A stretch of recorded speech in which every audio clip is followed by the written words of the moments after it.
On the afternoon of Wednesday, February 4th, the beleaguered head of NBC News, 47-year-old Deborah Turness, dropped into a chair in her boss's office on the third floor of the network's 30 Rockefeller Plaza headquarters. Her boss, Patricia "Pat" Philly Chrishell, oversaw NBC News as well as its cable cousins, CNBC and MSNBC. The two women, both sharp and stylish, were close. Philly, 61, had hired the British-born Turness from a London network 20 months earlier.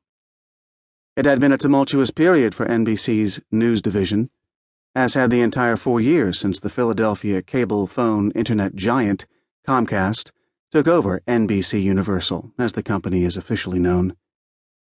There was Ann Curry's tearful flame-out on Today, David Gregory's long slide to his exit from Meet the Press, the strange firing after less than 3 months on the job of Jamie Horowitz, an ESPN executive brought in to fix Today, not to mention ratings declines at several of the division's centerpiece shows, including Today and Meet the Press.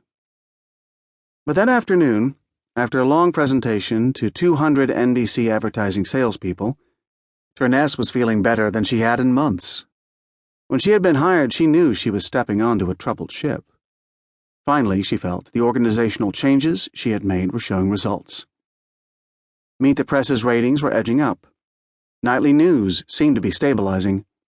Things, she told Philly, feel like they're in a really good place. Her sense of relief, however, lasted mere minutes. As she left Philly's office around 3:30, Turness learned the startling news.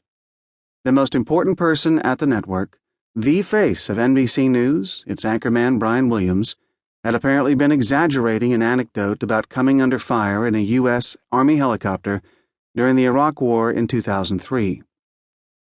A reporter from the military newspaper Stars and Stripes had called about it that morning.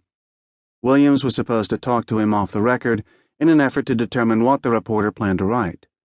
Instead, to the dismay of NBC's PR staff, Williams had gone on the record and admitted he hadn't been telling the truth, not only on a nightly news broadcast the previous week, but also over the years at public appearances and on talk shows.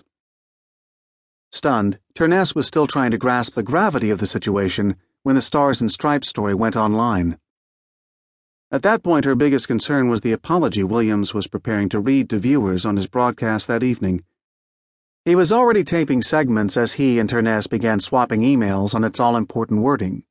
Turness and the other executives who had gotten involved quickly became frustrated, as they would remain for days, with Williams's inability to explain himself.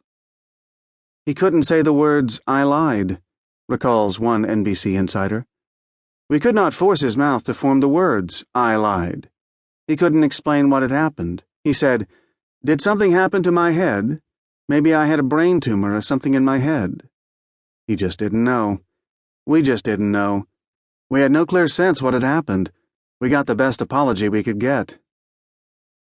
And that was a problem. Because the apology Williams read on the air that evening not only failed to limit the damage to his reputation and to NBC News, its elliptical wording, "I made a mistake in recalling the events of 12 years ago," made a bad situation worse, inflaming a crisis that led, a week later, to Williams's suspension for 6 months.